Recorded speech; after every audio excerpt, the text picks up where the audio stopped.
Warahmatullahi wabarakatuh. Perkenalkan, nama saya Nabila Azahra, NIM 112210087.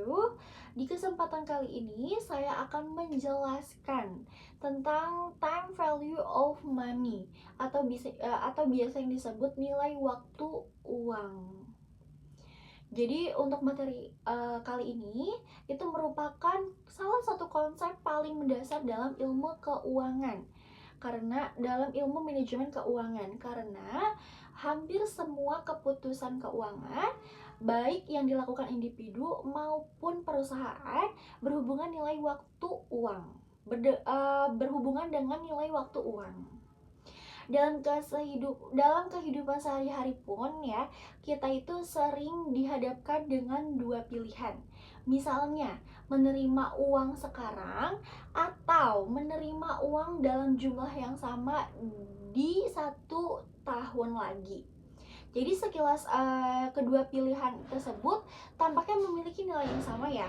Tetapi dalam ilmu manajemen keuangan itu jawabannya berbeda. Uang yang diterima hari ini memiliki nilai yang lebih tinggi dibandingkan uang yang diterima di masa yang akan mendatang. Mengapa seperti itu?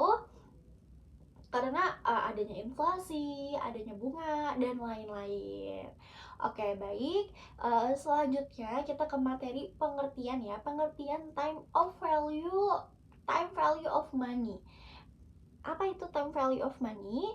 Time value of money atau disingkat TVM itu merupakan konsep yang menyatakan bahwa nilai uang itu seringkali berubah seiring berjalannya waktu. Jadi artinya sejumlah uang yang dimiliki saat ini akan lebih bernilai dibandingkan jumlah uang yang sama di masa depan. Sebagai contoh, apabila hari ini seseorang memiliki sebesar 10 juta, maka uang tersebut dapat disimpan di bank, diinvestasikan atau digunakan untuk membuka usaha sehingga menghasilkan keuntungan. Namun, apabila uang tersebut baru diterima 5 tahun kemudian, maka kesempatan untuk memperoleh keuntungan selama 5 tahun itu akan hilang. Oleh karena itu, dalam dunia keuangan selalu dikenal prinsip bahwa uang hari ini itu lebih berharga daripada uang besok. Jadi konsep ini itu pertama kali banyak digunakan dalam analisis investasi, penilaian proyek, perbankan, dan pengambilan keputusan bisnis. Oke, terus ke materi yang selanjutnya yaitu mengapa uang memiliki nilai waktu. Jadi yang pertama itu adanya kesempatan investasi.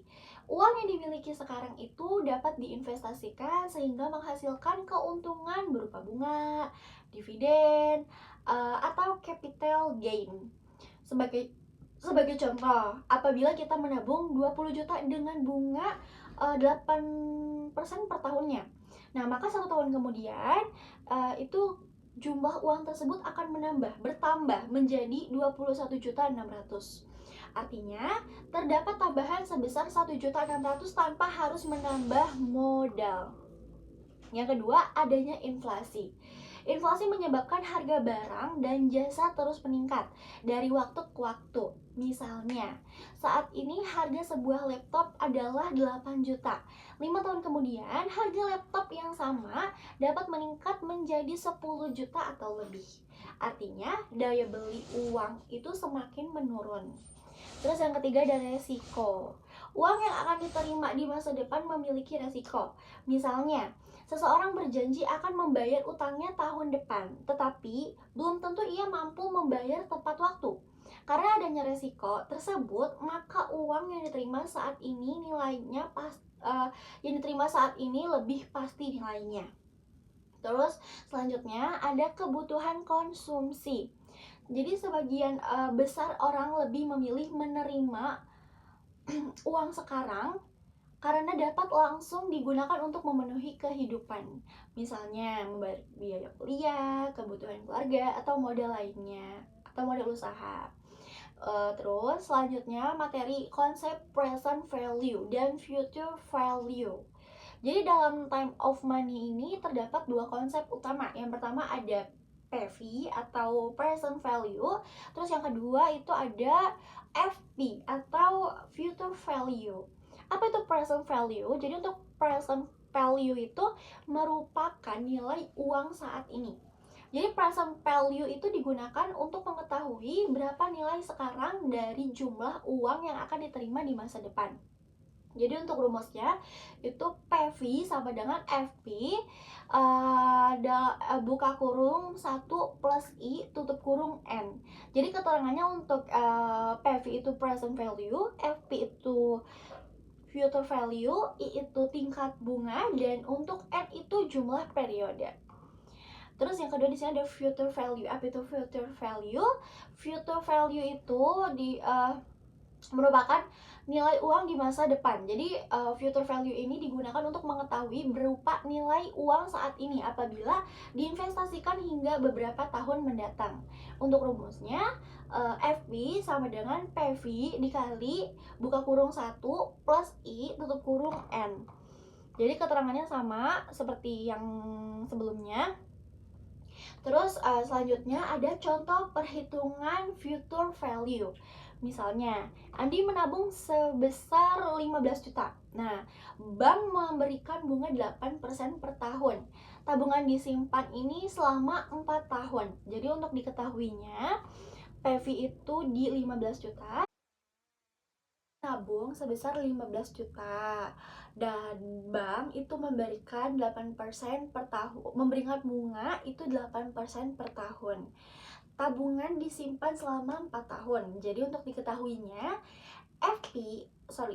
PV itu sama dengan 15 juta, untuk I-nya itu 8%, untuk N-nya sama dengan 4, dan perhitungannya di sini ada FP sama dengan 15 juta dikali buka kurung 1 plus 0,08 tutup kurung 4. Dan untuk FP-nya sama dengan 15 juta plus 1.300.000. Dan untuk FB sama dengan itu 20.407.500. Jadi artinya apabila Andi menyimpan uangnya selama 4 tahun dengan bunga 8%, maka uangnya akan berkembang menjadi sekitar 20.407.500. Jadi untuk keuntungan yang diperoleh oleh si Andi ini sebesar sekitar 5.407.500. Terus selanjutnya kita ke contoh perhitungan present value. Contohnya misalnya seseorang akan menerima uang sebesar 50 juta 5 tahun lagi. Nah, jika tingkat bunganya itu 10% per tahun, berapa nilai uang tersebut saat ini? Nah, jadi untuk menghitungnya, jadi untuk PV sama dengan 50 juta dibagi buka kurung 1,10 tutup kurung 5. Dan untuk VV-nya itu sama dengan 50 juta ditambah 1.600.000. Nah, PV-nya itu sama dengan 31 juta 46.000. Nah, artinya uang sebesar 31 juta jika saat ini setara dengan 50 juta 5 tahun yang akan datang apabila tingkat bunga sebesar 10%. Nah, selanjutnya kita ke penerapan ya, time value of money dalam kehidupan sehari-hari. Jadi konsep ini tuh sangat sering digunakan ya dalam berbagai bidang. Yang pertama dalam perbankan. Nah, bank itu menggunakan konsep ini ketika menentukan bunga tabungan, deposito, dan kredit. Yang kedua dalam investasi. Jadi investor itu menggunakan TVM untuk membandingkan berbagai pilihan investasi.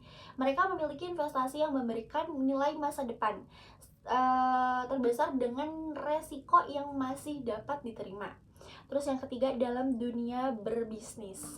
Jadi perusahaan itu menggunakan TVM ketika akan membeli mesin baru atau membangun pabrik.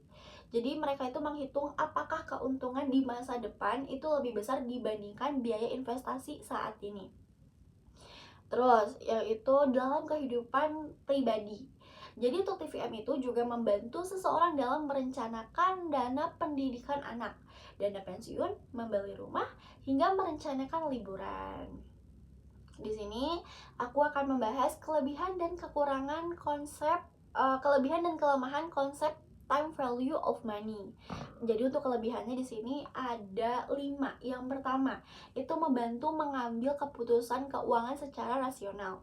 Terus yang kedua, menjadi dasar dalam analisis investasi. Yang ketiga, itu digunakan hampir di seluruh lembaga keuangan. Yang keempat, ada memperhitungkan bunga dan inflasi. Dan terakhir, ini membantu merencanakan keuangan jangka panjang. Nah, kelemahannya di sini itu bergantung pada estimasi tingkat bunga, terus sulit memprediksi inflasi di masa depan. Yang ketiga, tidak memperhitungkan perubahan kondisi ekonomi secara pasti. Yang keempat, itu ada resiko investasi dapat berubah sewaktu-waktu.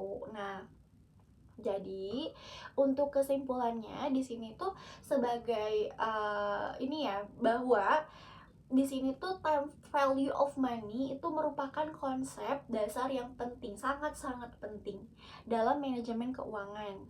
Nah, konsep ini tuh menjelaskan bahwa uang yang dimiliki saat ini memiliki nilai lebih tinggi dibandingkan jumlah uang yang sama di masa yang akan mendatang, karena adanya kesempatan investasi, inflasi, risiko, dan kebutuhan konsumsi.